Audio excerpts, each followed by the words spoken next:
Oke, selamat pagi, siang, sore, malam. Ketemu lagi nih dengan gua, channelnya Jeffrey Go Class, Kiku.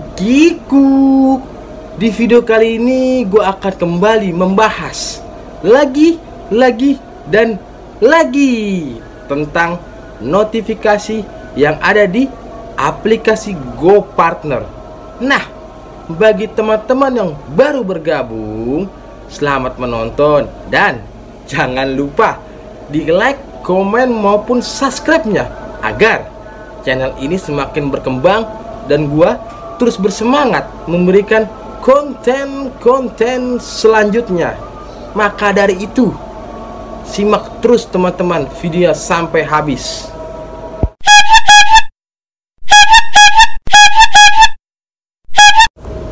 Nah, jadi gua akan bacakan dulu notifikasi yang ada di pesan Go Partner gua ini.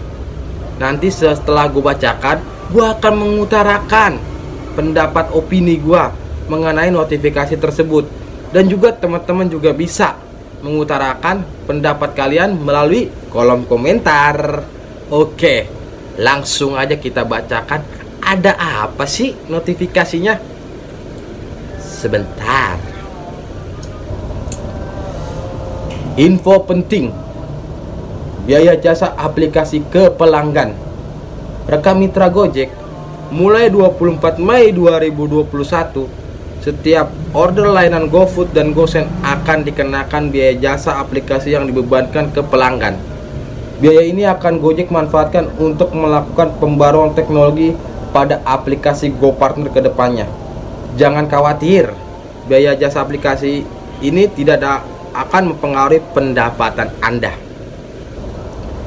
Ini info selengkapnya. Mulai 24 Mei 2021, setiap order layanan GoFood dan GoSend akan dikenakan biaya jasa di aplikasi yang dibebankan ke pelanggan dan tidak mempengaruhi pendapatan Anda. Biaya jasa aplikasi ke pelanggan adalah biaya tambahan yang dibebankan ke pelanggan pada setiap order layanan GoFood dan GoSend. Biaya ini akan Gojek manfaatkan untuk melakukan pembaruan teknologi pada aplikasi Go Partner ke depannya. Nah, teman-teman bisa lihat ya contoh perhitungan seperti apa. Biaya jasa aplikasi ini tidak dapat mempengaruhi pendapatan Anda seperti perhitungan di atas. Tidak ada perbedaan pada pendapatan mitra sebelumnya dan sesudah biaya jasa aplikasi dibebankan ke pelanggan.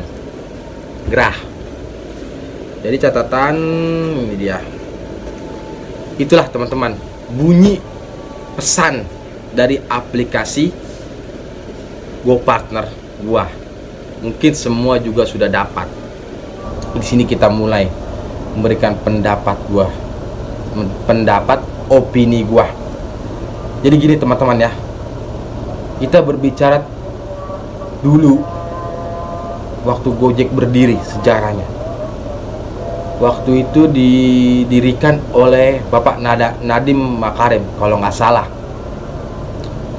Dia pengen berangkat ke kantor, dia bingung mencari kendaraan yang cepat, jadi dia naik ojek.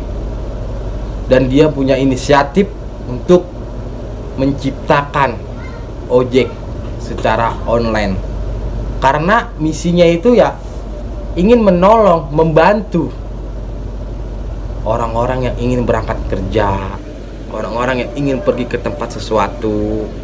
Ya itulah intinya. Semakin lama semakin berkembang. Akhirnya karya anak bangsa ini ada yang meniru. Itu dia. Siapa yang meniru? Aplikator sebelah. Gua langsung sebutin namanya, Grab. Serupa tapi tak sama. Jadi serupa layanannya, tak sama namanya. Itu dia. Itulah luar biasanya karya anak bangsa ini. Tetapi waktu Bapak Nadiem Makarim pergi, digantikan oleh Bapak Kevin Alwi. Itu banyak kebijakan yang membuat gua miris Kenapa gue bilang miris? Awalnya kita dicontoh, kok makin kesini kita malah mencontoh. Itu dia, banyak kebijakan yang mencontoh dari aplikasi Grab sekarang.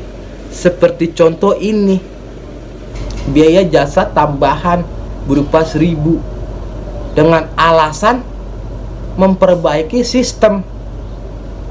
Itu kan sudah ada di aplikasi sebelah Grab. Kenapa itu digunakan ke Gojek? Itu dia. Ini sangat memberikan dampak yang luar biasa menurut gua. Bahaya ini. Mungkin orang beranggapan 1.000 dikalikan berapa buat memperbaiki sistem itu. Dan juga gini, gue juga heran juga, ini juga kritikan juga buat Gojek. Kenapa perbaikan yang dilakukan, sistem yang dilakukan perbaikannya, kenapa nggak menggunakan dana yang ada? Kenapa harus mencari dana? Ini kan harus patut dicurigai. Kalau kata gue mah, ada apa dengan keuangan PT Gojek Indonesia sampai memperbaiki sistemnya aja harus mencari dana biaya tambahan sebesar 1.000? Ada apa ini? Gua nggak mengerti sama sekali. Jadi disinilah timbul kecurigaan gua. Dan juga udah digembor-gemborkan juga Gojek merger dengan Tokopedia dengan investasi yang sangat luar biasa. Maksudnya investor yang menanamkan modalnya yang sangat luar biasa. Itu kenapa nggak dimanfaatkan untuk pengembangan sistem? Itu yang jadi pertanyaan. Jadi kalau menurut gua, keuangan PT Gojek Indonesia harus transparan. Dan juga untuk merger ini harus ada yang diawasin supaya jelas itu kemana dananya. Itu dia. Jadi kita ngomongin ini dulu, biaya tambahan 1.000. Dampaknya itu sangat luar biasa. Yang pertama, customer pasti merasa heran, kok bisa mahal begini? Dan mungkin bertanya, dan mungkin ada customer yang beranggapan bahwa ini biaya tambahan masuknya ke mitra. Tetapi kalau kita jelaskan nantinya, apakah customer bakalan terima biaya tambahan untuk perbaikan sistem? Jelas tidak, karena customer bakalan lebih rela biaya tambahan ini untuk driver daripada untuk aplikator. Itu yang pertama. Yang kedua, dengan adanya biaya tambahan ini, keluhan customer itu lebih diprioritaskan daripada mitranya. Seperti gua ambil contoh begini, misalnya ada driver mengambil GoFood, atau ada driver misalnya ada driver menjalankan orderan GoFood dan ada driver yang menjalankan orderan GoSend. Jika sesuatu orderan yang berkurang, atau makanannya berkurang, atau barangnya yang cacat atau sebagainya, dia bakal langsung menelepon karena dia merasa ada biaya tambahan jasa yang dikeluarkan. Jadi dia berhak mengkomplain. Nah, disinilah titiknya. Tidak ada mediasi, langsung sikat. Karena customer merasa ada biaya tambahan ini, jadi gue berhak mengkomplain, berhak untuk tanya. Nah, tanpa basa-basi, langsung disikatlah itu driver, suspend. Itu dampak yang ketiga. Dengan adanya tambahan biaya jasa 1.000, ya, pernah nggak kalian itu berpikir Setiap tahun bertambahnya kendaraan motor, orang atau calon customer bakalan lebih mudah untuk pergi ke tempat sesuatu, pergi untuk membeli makanan tanpa harus memesan online.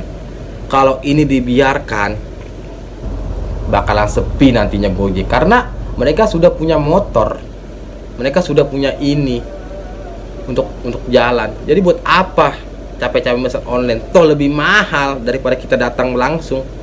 Itu beranggapannya. Jadi ini ada dampak-dampak yang sangat negatif menurut gua, yang harus diketahui oleh para petinggi-petinggi PT Gojek Indonesia.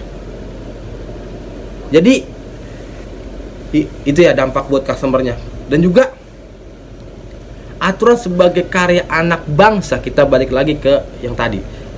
Sebagai karya anak bangsa, yang tadinya kita dicontoh, kok sekarang mencontoh gitu loh. Kenapa nggak ada notifikasi biaya tambahan 1.000 untuk mitra karena setelah berkorban terus melayani di masa-masa pandemik sebagai penghargaan? Itu dia, itu baru kelihatan namanya mensejahterakan mitranya. 1.000 itu sangat berharga bagi kami. Kenapa nggak kasih ke kami sebagai biaya tambahan kami? Kenapa harus ke aplikator untuk mengembangkan sistem? Kan kita kan bertanya-tanya, ada apa keuangannya, ada apa dalamnya, kan begitu. Jadi itu teman-teman ya, aturan biaya tambahan jasa itu sebagai penghargaan lah. Kalau gua saran pribadi, penghargaan kepada mitra yang telah berjuang dalam segi pengantaran GoFood, GoSend, GoRed yang kontak langsung dengan orang lain. Kenapa nggak dibuat itu? Jadi kan itu kan sebagai contoh juga, nanti bakalan ditiru oleh aplikator sebelah. Itu saran dari gua. Ini sangat ironis gua mendengar, membaca pesan ini. Sangat-sangat strategi apa lagi yang nanti dibuat. Ngeri emang. Akal mengakali, ada yang mengakali dan ada yang diakali. Ada yang digencet, ada yang dipaksakan, dan ada yang dienakan. Itu dia untuk zaman sekarang. Oke lah, sekian video dari gua. Jika nanti ada kekurangan, gua minta maaf. Jika nanti ada kesalahan, gua minta maaf. Tetap lakukanlah 3M teman-teman. Yang penting mah kalian sehat, seger, tidak ada masalah penyakit yang melimpah kalian. Itu harapan gua. Tetap lakukan 3M. Pakai maskernya, cuci tangannya, dan jaga jaraknya. Gua cuma mau bilang salam satu aspal. Kikuk, kikuk.